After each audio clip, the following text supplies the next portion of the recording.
asalaamaaleykum mbokk yi tey la alxames juróom-ñetti fan ci rabiul awal muy weeru gàmm di ñetteelu weer ci atum junni ak ñeenti téeméer ak ñeent fukk ak juróom-benn ci gàddaay yonente bi sallallahu alayhi wa sallam dëppoo fukki fan ak ñaar ci weeru septembre ci atum ñaari junni ak ñaar fukk ak ñeent.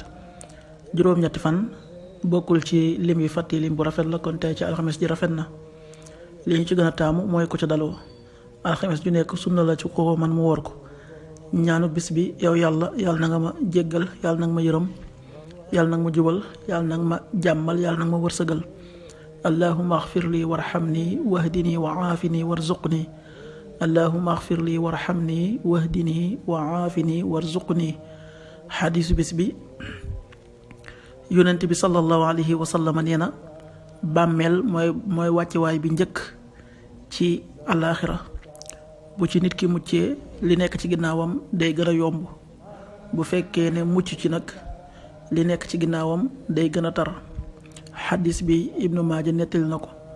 qaala rasulullahi sallallahu alayhi wa sallam inna alqabra awalu manazili al axira fa in naja minhu fama baadahu aysaru minhu wa in lam yanju minhu fama baadahu ashaddu minhu. rawahu ibnu maaja.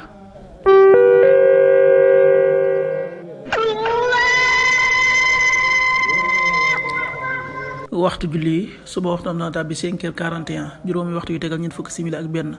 tisbaar 13h30 benn waxtu bu tegal fanweeri simili. takkusaan 16h30 ñeenti waxtu yu tegal fanweeri simili. timis 19h12 juróom-ñaari waxtu yu tegal fukki simili ak ñaar. gee 20h23 juróom-ñetti waxtu yu tegal ñaar fukki simili ak ñett. loolu mooy waxtu julli yi ci Touba ak li ko wër. bu fekkee nekkoo Touba soo ko féetee penku ñaar fukk ak juróom-ñaari kilomètre dina wàññil benn simili. soo ko féetee sowwu ñaar fukk ak juróom-ñaari kilomètre dina yokkal benn simili. soo ko féetee gànnaar wala Saloum téeméeri kilomètre dina yokkal benn simili. jant bi dana fenk 6h56 juróom benn waxtu yu tegal juróom fukki simili ak juróom benn. di so 19h08 juróom ñaari waxtu yu tegal juróom ñetti simili. yàlla na nu yàlla nangul te nangul leen amin.